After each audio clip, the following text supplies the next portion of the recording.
Hello friends, welcome to study with Divya Sahu.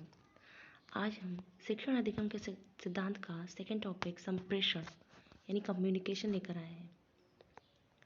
तो जानते हैं कि कम्युनिकेशन क्या होता है। कम्युनिकेशन के अंतर्गत हम कम्युनिकेशन का अर्थ पढ़ेंगे और उसकी आवश्यकता एवं महत्व पढ़ेंगे। संप्रेषण के घटक और प्रकार तथा प्रभावी संप्रेषण के तरीके हम नेक्स्ट वीडियो में पढ़ेंगे। तो फ्रेंड्स, संप्रेषण का अर्थ क्या होता है, आइए जानते हैं। सामान्यतः संप्रेषण होता है सूचनाओं का आदान प्रदान। सामान्यतः संप्रेषण सूचनाओं या विचारों का आदान प्रदान होता है। दो लोगों के मध्य जब सूचनाओं या विचारों या भावनाओं का आदान प्रदान होता है तो उसे ही संप्रेषण कहते हैं। संप्रेषण का वास्तविक अर्थ एक व्यक्ति दूसरे व्यक्ति को सूचनाओं संदेशों को भेजना, एक व्यक्ति द्वारा दूसरे व्यक्ति को सूचनाओं एवं संदेशों को भेजना तथा प्राप्तकर्ता द्वारा उन्हें ठीक एवं सही अर्थ में समझना। जिस रूप में संप्रेषक चाहता है तो उसे संप्रेषण कहते हैं। अंग्रेजी भाषा में कम्युनिकेशन कहा जाता है संप्रेषण को, और यह लैटिन भाषा के कम्युनिस शब्द से बना हुआ है। इसका आशय सामान्य विचारों, भावनाओं, सूचनाओं आदि के आदान प्रदान से है। यहाँ पे NIS लगा लीजिए, ये होता है। इस प्रकार संप्रेषण अब हिंदी में सम धन प्रेषण दो शब्दों से मिलकर बना है। सम का अर्थ होता है भली प्रकार और प्रेषण का अर्थ होता है भेजना, अर्थात संदेश एवं सूचनाओं को भली प्रकार प्रेषित करना जिससे सामने वाला उस संदेश को यथावत भली प्रकार ग्रहण कर सके, ये संप्रेषण होता है। संप्रेषण की परिभाषा पॉल लीगन्स के अनुसार, पॉल लीगन्स भी यही कह रहे हैं कि संचार या संप्रेषण को ही संचार भी कहते हैं। तो संप्रेषण या संचार वह क्रिया है, ये एक अंतः क्रिया को कहते हैं। जैसे कि एक व्यक्ति ने दूसरे व्यक्ति को कोई विचार प्रकट किया, उस व्यक्ति ने उसका प्रत्युत्तर दिया, तो अब वो सही अर्थ में ग्रहण करेगा तो उसका कुछ ना कुछ फीडबैक उसे देगा। तो ये जो क्रिया उनके बीच चल रही है उसे संप्रेषण कहते हैं, संचार क्रिया कहते हैं। अब इसका कोई ना कोई माध्यम हो सकता है कि आप टेलीफोन पर किसी से बात कर रहे हो, आपने मोबाइल पर किसी से कॉल किया, आपने उसको कुछ बताया, कोई जानकारी दी और उसने उस जानकारी का प्रत्युत्तर भी आपको दिया। तो ये आपके बीच में कम्युनिकेशन हो रहा है और आप इसको टेलीफोन के द्वारा कर रहे हैं तो इसे टेली कम्युनिकेशन कहते हैं। लेकिन आपके बीच में संप्रेषण के कभी कभी साधन भी होते हैं, डायरेक्ट कम्युनिकेशन कभी कभी नहीं भी होता है, तो इसे भी इसे जब मोबाइल फ़ोन के द्वारा करते हैं इसे टेली कम्युनिकेशन कहते हैं। कि दूर बैठे व्यक्ति से आप बात कर रहे हैं, विचारों का आदान प्रदान साधारणतया कर रहे हैं। तो संचार या संप्रेषण वह क्रिया है जिसके द्वारा दो लोग या अधिक लोग विचारों, तथ्यों, भावनाओं एवं प्रभावों आदि का इस प्रकार विनिमय यानी आदान प्रदान करते हैं कि संचार प्राप्त करने वाला व्यक्ति संदेश के अर्थ, उद्देश्य एवं उपयोग को भलीभांति समझ लेता है। दूसरी परिभाषा है एंडरसन की। संप्रेषण एक कथ्यात्मक प्रक्रिया है जिसमें व्यक्ति चेतन अथवा अचेतन स्थिति में दूसरे के संज्ञानात्मक ढांचे को सांकेतिक व हाव भाव के रूप में उपकरणों तथा साधनों द्वारा प्रभावित करता है। अब जो व्यक्ति जिस भाषा में समझता हो, जैसे कि आप सामने वाला व्यक्ति है वो इतनी क्लिष्ट हिंदी नहीं समझता, तो आप उसे उसकी साधारण बोलचाल की भाषा में ही पत्र लिखेंगे और उससे उसी बोलचाल की भाषा में बात करेंगे, तभी वो उस चीज़ को समझ पाएगा जो आप बताना चाहते हैं। अगर उसने उस चीज़ को समझा और हाव भाव के रूप में भी आप जो व्यक्त करते हैं, जैसे कि आपका उससे बात करने का तरीका हो, और कभी कभी जैसे साधनों के द्वारा, जैसे कि टेलीफोन के द्वारा या किसी अन्य उपकरण के द्वारा, वीडियो कॉलिंग के द्वारा आपने अपने विचार व्यक्त किए और उसने उसे समझ लिया, तो आपका ये संप्रेषण पूरा हुआ। ये सदैव चलने वाली प्रक्रिया है। ऐसा किसने कहा है? एंडरसन ने। नेक्स्ट वीडियो में अब हम पढ़ेंगे संप्रेषण की विशेषताएं। जैसा कि कहा है कि सामने वाले को समझ में आए ऐसी भाषा होनी चाहिए संप्रेषण की। तो भाषा सरल,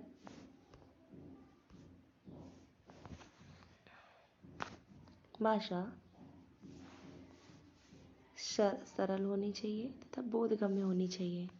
संप्रेषण एक पारस्परिक संबंध स्थापित करने की क्रिया है। दो लोगों के बीच जब वार्तालाप होता है और ज़रूरी सूचनाओं का आदान प्रदान होता है तब संप्रेषण होता है। तो ये बहुत इंपॉर्टेंट पॉइंट है। संप्रेषण में अंतः क्रिया निहित होती है, यानी दो या अधिक लोग आपस में कम्युनिकेट कर रहे होते हैं और दोनों वर्गों का विकास होता है। जब सूचनाएं आदान प्रदान की जाएंगी तो दोनों ही वर्गों का ज्ञान बढ़ेगा। विचारों एवं भावनाओं के विनिमय को प्रोत्साहन दिया जाता है। इसमें विचार, विनिमय, ज्ञान का ही आदान प्रदान होता है। इनमें विनिमय क्रिया में पश्च पोषण दिया जाता है। अब आपने किसी को कोई सूचना प्रदान की तो उसने कहा हाँ हाँ ऐसा ही होता है, अच्छा ऐसा होता है, तो ये बहुत अच्छी जानकारी है।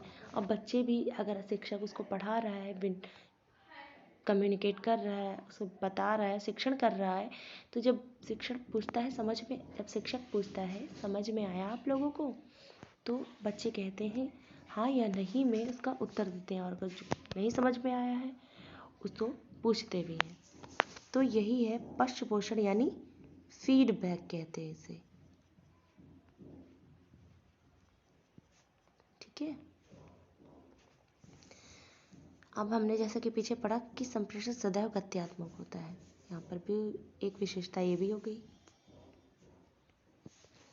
सामाजिक व मानवीय वातावरण को बनाए रखने के लिए का कार्य करता है।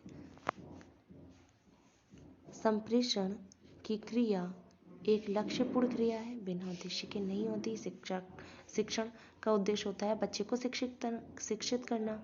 तो शिक्षण इसीलिए किया जा रहा है ताकि बच्चा शिक्षित हो सके।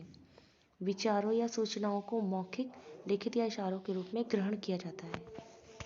तो संप्रेषण कई तरीके से होता है, यहाँ मौखिक, लिखित और सांकेतिक, यही इसके भेद भी होंगे। शिक्षण में संप्रेषण की आवश्यकता क्या है? तो आप समझ ही गए होंगे कि शिक्षण में संप्रेषण की महती आवश्यकता है। शिक्षण बिना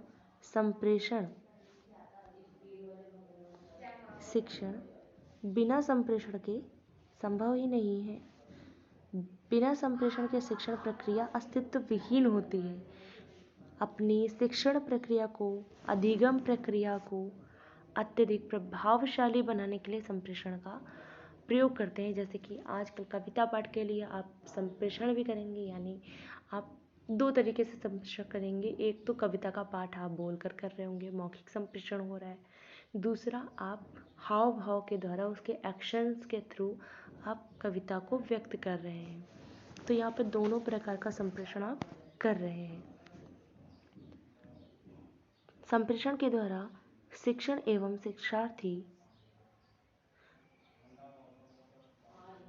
यहाँ पर शिक्षक होगा।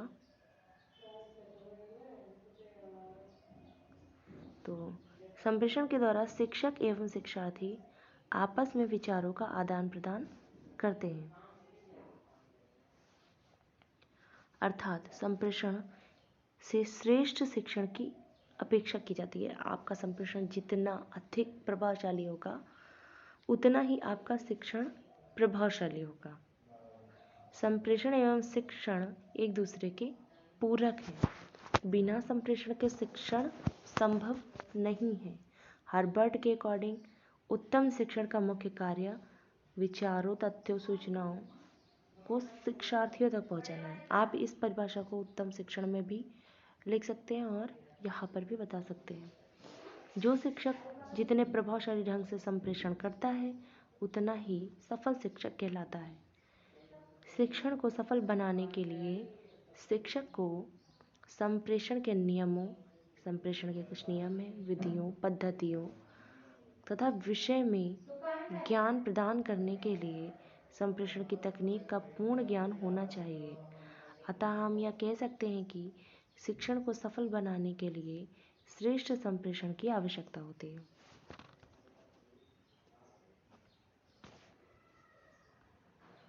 संप्रेषण का महत्व। संप्रेषण का क्या महत्व है? शिक्षण संप्रेषण का महत्व आप उन पॉइंट्स से भी लिख सकते हैं कि शिक्षा में संप्रेषण का अत्यधिक महत्व है। बिना संप्रेषण के शिक्षा संभव नहीं है। शिक्षा संप्रेषण जो है, किसी व्यक्ति से अपने विचार प्रकट करने के लिए भी हमें संप्रेषण की आवश्यकता पड़ती है। हम विचारों का आदान प्रदान संप्रेषण के द्वारा ही संभव है। हम संप्रेषण अशाब्दिक, अशाब्दिक एवं लिखित किसी भी रूप में संप्रेषण निरंतर करते रहते हैं। क्योंकि संप्रेषण निरंतर चलने वाली प्रक्रिया है। जैसे कि शिक्षा एक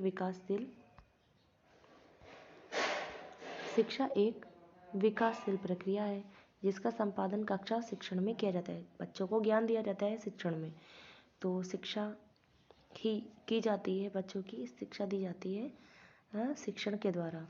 तो शिक्षा की क्रिया इकाई कक्षा है, यानी शिक्षा की क्रिया इकाई कक्षा है। कक्षा में शिक्षा एक प्रारूप में, एक नियमबद्ध तरीके से दी जाती है बच्चों को। शिक्षा प्रक्रिया का संचालन किसके द्वारा होता है? संप्रेषण के द्वारा होता है।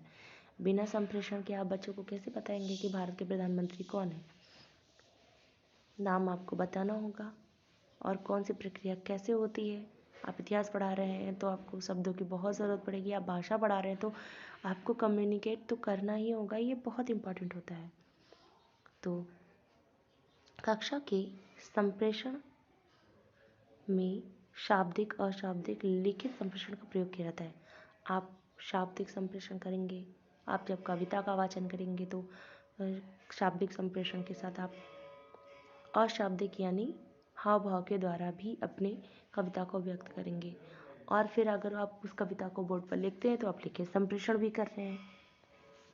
अशाब्दिक संप्रेषण या हाव भाव द्वारा शिक्षक अपनी भावनाओं, अनुभूतियों को व्यक्त करता है। इस प्रकार कक्षा में इन तीनों संप्रेषण विधियों का संचालन किया जाता है, जिससे कक्षा में सामाजिक तथा भावनात्मक वातावरण का सृजन होता है।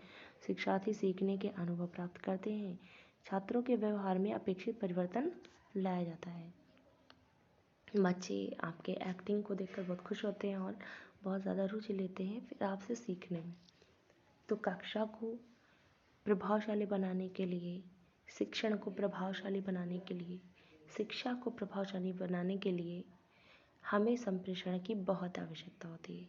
संप्रेषण के कई माध्यम हो सकते हैं, तो उनके विषय में हम नेक्स्ट वीडियो में जानेंगे। अभी अगर आपको वीडियो अच्छा लगा हो तो प्लीज़ वीडियो को लाइक करें, चैनल को सब्सक्राइब करें, और वीडियो पसंद आया तो शेयर करें ताकि और लोगों को भी इसकी जानकारी हो सके। Thank you.